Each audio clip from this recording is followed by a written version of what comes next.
Hello, dear friends. So today we are to start a chapter on periodic table and electronic configuration. So let's start. So our chapter goes this way. So to know about the periodic table, it is a table wherein all the elements are mentioned. There are 118 elements are there. So but we go one by one. So how this electronic configuration is in the periodic table, how they are arranged, we will see. So first, before that, the basics of the atom. The basics of atom we should know. So what is the base of atom? It is the nucleus. We start with the nucleus. In nucleus, what all things are there? Protons with a positive charge, protons with a positive charge, neutrons with a neutral charge, neutrons, like the name says, neutral charge, and then there is, we have, say we take only four or shells or orbits for now. Same like the planetary system, we take in four planetary system. You will be knowing what is a planetary system. The sun in the center and all the planets in the orbit. So let's start.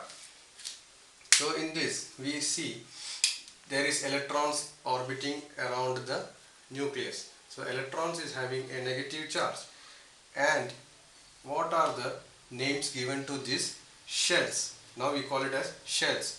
The atom has a nucleus with protons positive and neutrons neutral charge in the mid, and the total charge on the atom is 0.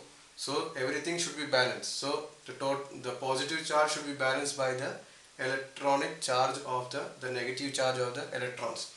So now we go to the orbits. So the orbits, what are the shell? So the first shell is called as K shell, second L, you name it M, the next one is N. Now we have to know that how many electrons are filled up in each of the shells. So the first shell has 2, the second shell L has 8, the third shell M has 18, and N has 32. We can go further, but we will stop until here. But how do you get this? So how do you get this is the formula is 2n square. You should know this formula. Remember this formula, and you don't have to by heart this one, or you can go through by hearting this one, whichever way. So the trick is you can use this way. And now you can check. First, if n stands for the first, or n is equal to 1 for the first shell, then it is 2 times 1 square is equal to 2. Go for the second one, you get 2 times 2 square equal to 2 into 4 is 8. You can go further, you will get the thing. Now, but our topic here now is we have to go a step further and come to the subshell level. This is the shell level. KLMN is the shell level. Now we have to go to the subshell. I mean to say that in subshells we have to go to subshell. What are the subshells we should learn about now? So the subshells which we have to learn is S, P, D and F. S, P, D and F. So in this S, P, D, F, so S has 2 and P has 6 and D has 10 and F has 14. What are these? 2, 6 and 14. These are the number of electrons. That means S orbital, that is S subshell, has only one orbital, and each orbital after this subshell we also call it as orbital. Orbital, what is the meaning of orbital? Orbital is a place where the probability of finding the electron is more. S is for sharp. Due to some atomic spectra, we come up with these words S, P, D, F. S for sharp, P for principal, D for diffuse, F for fundamental.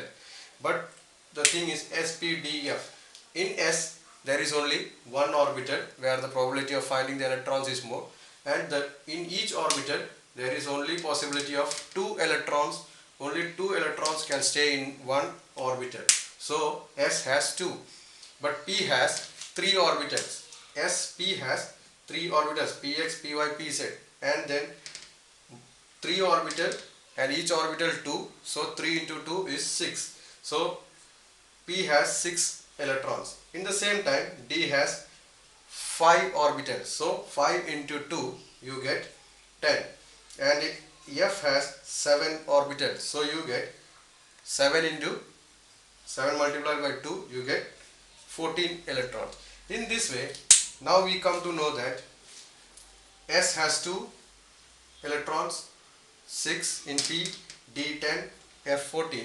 Now we have to compare this one with the shell.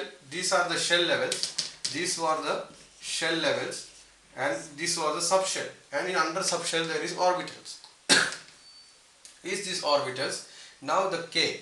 Now coming to K, we have to know which are the subshells or the orbitals included in K. So it is very clear, only 2 electrons are available at K level. So what we can do is, we compare here, we get only S subshell in this. After that L is there. L is having 8 electrons. The capacity is 8 electrons. So you have S plus P, that is 2 plus 6. You get 2 subshells under here. 2 subshell under here. Then 18, similarly you will have SPD. You can add it and you see SPD, that is 2 plus 6 plus 10, 18, and then 32. So the 32 is here. So that's it. So next class we will continue on the next points. Thank you.